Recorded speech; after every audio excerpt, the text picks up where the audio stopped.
This is Pet Life Radio. Let's talk pets.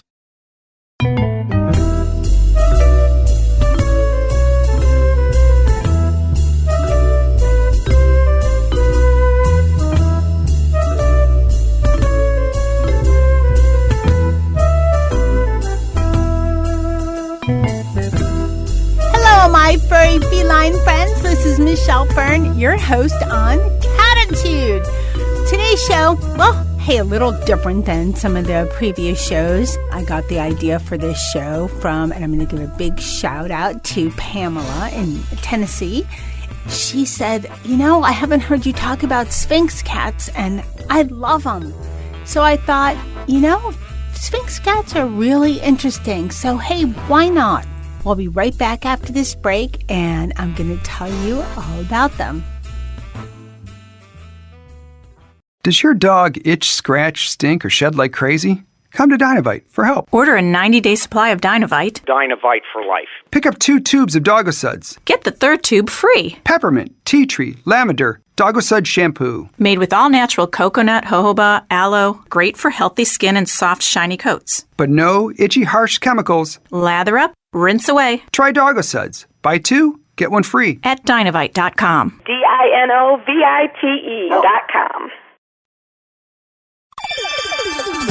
Let's Talk Pets on PetLifeRadio.com.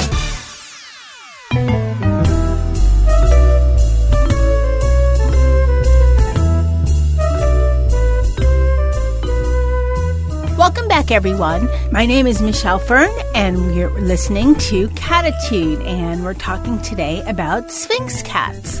Now, we have a lot of different listeners. Some listeners, are cat enthusiasts, know everything and anything about cats. And, some are new to the world of cats and cat breeds. And some of you might be thinking, what in the world is a Sphinx cat? Or you might have heard it like, oh yeah, those are those creepy cats that don't have hair. Well, I learned a lot in doing some research on Sphinx cats. And yes, they are those unusual looking cats that don't have hair. Some people might think they look like aliens, but they're actually, I think they're kind of cute, They're furless or have just maybe a little bit of down, and they are, have a unique look to them too. Maybe in part of being, having no fur. They tend to have a very long, narrow head, webbed feet, large eyes, and long ears. So, yeah, they do look a little bit like a space alien, but an adorable, loving space alien at that. And, they don't have any fur. Their bodies are all wrinkly. And what's really, I think, kind of cool is that their skin has various markings. So they have different patches of colors on their skin, and those patches of color are the color of what the fur would be if they had fur. So you'll see some Sphinx cats that are all one color, all gray. That would be an all gray cat, all gray fur. And they come in different types of, skin tone colors, tabby or torty, or, of course, solid. And another type is called van. I think this feature is kind of cool because it's almost like they had the fur, but it dropped off, and they just have the skin that's reminiscent of what the fur would be. And they also have webbed toes and padded, cushiony feet. And their hands, because they are, Pamela had mentioned this in her email to me, that their paws look like little monkey paws. And it's true. I couldn't find one locally, but I spent hours and hours researching and looking at pictures of them and videos and everything. And they're just very unique. They're not like other cats, and not just because they don't have fur. And I'll tell you a little bit more about what makes them unique a little bit later in our show. Now, how Sphinx came to be is really interesting. They were developed by selective breeding and pretty recent breed, 1960s. there's an American and European Sphinx that is descended from 2 lines of natural mutations. There's one from Canada and one from Minnesota. The one from Minnesota I found a little bit more information about, and this was developed at the Pearson farm in Minnesota. And the Pearson, in their farm, they had cats and, in the barn, and these cats had litters, and a few litters had no hair. So the initial cats were domestic short-haired cats. And then when they had the litters, they had a few litters with hairless cats. So they had 2 female kittens, and they called them Epidermis and Dermis. Gotta love the name, right? Which, of course, is related to skin. And they took Epidermis and Dermis to an Oregon breeder. And another breeder that was working with Persians crossed the hairless kitties with Cornish Rex cats. And as I mentioned in a previous show when I talked about some unique breeds, Cornish Rex are known to have down-covered or very fine hair-covered bodies. So with this mix of the breeds with, a hairless cat and the Cornish Rex with a very fine down coating, they were able to develop the Sphinx cat. So that's how it all came to be, which is pretty interesting. We're talking about Sphinx cats, and those, of course, are those hairless cats that some call, the aliens of cats because, hey, they have no fur, they have large ears, big eyes, and, no fur, kind of wrinkly, just kind of different than your ordinary furry cat. But Sphinx cats, you might think, I have cat allergies, and so definitely I should get a Sphinx cat, or I don't want hair all over my house. I want a cat that's, very easy to take care of. Well, yes and no when it comes to Sphinx cats. I had on my show not that long ago, I Am Mosho. He's a cat rapper, and I'm mentioning him because he has 3 Sphinx cats, and we talked a little bit about his cats in the show. He was doing a show to raise awareness about adopting and rescuing cats, and he had a special promotion going with Arm & Hammer, and he did succeed in getting all the views and getting $10,000 donated to a cat shelter, which is awesome. So anyway, get back to I Am Mosho has 3 Sphinx cats. And I asked him, why Sphinx cats? And he said, I just think they're cool. And I asked him if they're easier to take care of than other cats. And he said, no. He said, I got to give them a bath like once a week, maybe once every 2 weeks. And they have sweaters, because they tend to get cold. And I believe he's up in Oregon, so definitely gets cold over there. So they are not maintenance free. And the other thing is they're not hypoallergenic. If you are allergic to cat fur, you might have some relief from your allergies with a Sphinx cat, but they're not considered hypoallergenic cats. So basically, some of the maintenance issues are with Sphinx cats. Regular cats, they kind of groom themselves. Sphinx cats do a little bit, but because the oils that are produced from their body are not absorbed by the fur, they get dirty. So that's why you have to give them a bath once or twice a week. And I've heard that they're a little easier in adjusting to taking a bath than your standard cat, but it's always best to start them off with a bath as early as possible. I Am Mosho said his cats have no problem taking a bath. I wish I could do that to my furry cats, but I think I would regret it. I leave that to my cat groomers. Sphinx cats also have a tendency to have wax build up in their ears. They have kind of wide, pointy ears that are almost a little bit sideways. And because they have very little hair, and that includes hair in the ear, they tend to get the wax build up. So you have to pay attention to any ear issues that they might get. Just, something to be aware of. They also, because they're limited in creating body heat, tend to get cold. And they really like to cuddle with you. They need the body heat. They really like to wear sweaters, which most cats, good luck when putting a sweater on them.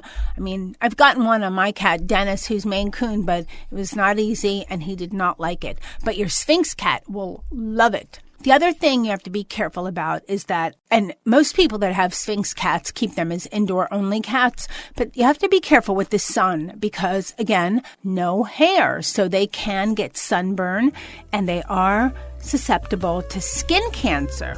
Now we're going to take another short break and I'm going to come back and tell you a little bit more about these adorable creatures. Molly, here's your dinner. Zeus, that's not your food. Don't let that happen to your precious cat. Elevate your cat's eating experience with the Cat Tree Tray. The Cat Tree Tray keeps your cat's food off the floor and conveniently located on the cat tree. It's the perfect way to eat. It's a beautiful wrought iron tray that easily attaches to your cat tree and keeps dogs and other critters out of your cat's dish. A must for multi-pet households. There's a 6-inch tray for large bowls and a 4-inch tray for smaller bowls. Purchase your Cat Tree Tray today. Go right now to cattreetray.com. That's cattreetray.com. CATTREETRAY.com.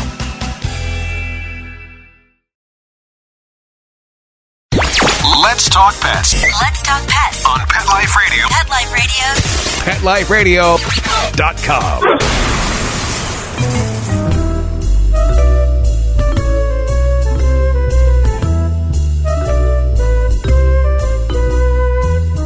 Welcome back, everyone. This is Michelle Fern, your host on Cattitude, and we're talking about Sphinx cats. Yep, those adorable, hairless creatures that you see in, some movies and some cool videos and, some are rapper cats. Hello, I am Mosho. And just very unusual because, hey, they're hairless. So let's talk about the personality because I was wondering, these are cats without fur. So are they just the same as other cats, but they don't have fur? Or are they a little different? And it turns out, yep, they're a little different. They're not the same as your regular. Well, most cats are not regular. They all have their own distinct personalities, but they're a little bit unique compared to some of the other cats that are out there. For one, they tend to have a very sweet disposition. And, maybe this is because they like to be cuddled, and maybe it's because they know they're not like most other cats, and so they just are proud of it. Who knows?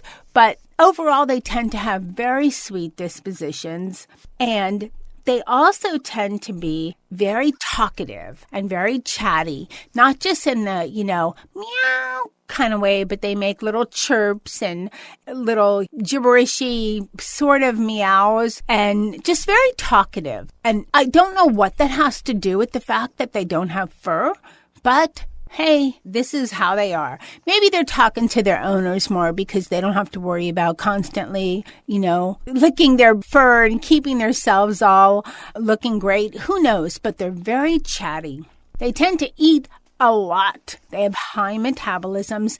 They, by nature, have a little pot belly, but they have a fast metabolism in comparison to most cats.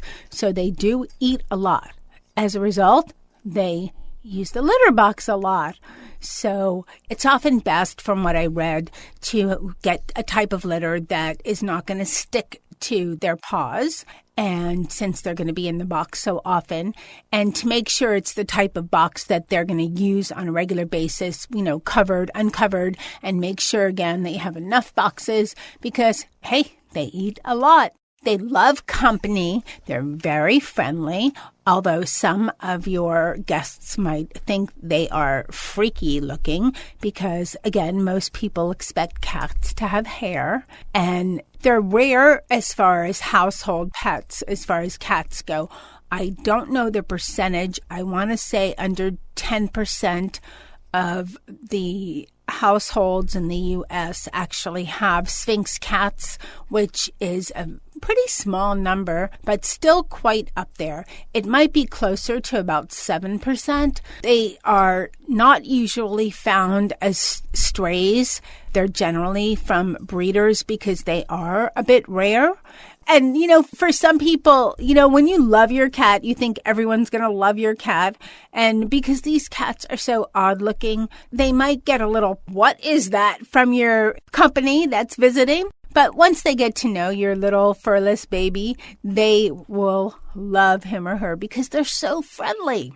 Okay, then lastly, I want to share a famous Sphinx cat. If you think I have never seen one of these hairless cats, I have no idea what you're talking about. Okay, there was a very popular movie, maybe I'm dating myself, but it wasn't that long ago, called Austin Powers. And the cat that played Mr. Bigglesworth in Austin Powers was a famous Sphinx cat. His real name, get ready for this, was Ted Nugent. So if you ever listen to old rock, I hate to say old, but let's say classic rock or so, that's a play on Ted Nugent, who is a great rocker back in the 70s, 80s, and still pretty popular today. But that was a famous Sphinx cat. So rent the movie Austin Powers, and you can see what a Sphinx cat looks like. Or, hey, just look it up on YouTube. All right, we're just wrapping up our show on Sphinx cats, and I just want to give a shout out again to Pamela from Tennessee that gave me the idea for this show. I hope you enjoyed this talk about Sphinx cats. They're the hairless wonders, as so they're called. They're hairless cats that either completely hairless or have very fine down. They look like little aliens, but are adorable, have a very sweet disposition. And I hope this maybe opens your mind and your eyes to the idea of considering adopting one if you happen to come across a Sphinx cat, or if you're looking at certain breeds or want to go to a breed adoption type of a facility, take a look at the Sphinx cat. After doing all this research, I want one. They're sweet. They're cuddly. They like to talk to you. Why not? They look a little unusual, like little aliens, but they're the sweetest little aliens ever. They're so adorable. To find out more, I found a lot of information on Wikipedia. I found a lot of information on Catster. There's so much information there. And they're called Sphinx cats. And I recommend looking into it if you're looking for a cat that's a little bit unusual. I'd like to thank Pamela from Tennessee for giving me the idea for this show. And I'd like to thank my producer, Mark Winter, for making me sound fabulous. And hey, give a shout out to my cats. They have fur. They're not Sphinx, but they, rallied around me and kept me company while I was doing all this research. And that's Dennis, Molly, and Charlotte. And they left me a little bit of hair fluffies as a gift, which I would not have if I had a Sphinx cat. But, hey, I don't have one yet. Keep listening. I have some more great shows coming up. Let's Talk Pets, every week on demand, only on PetLifeRadio.com.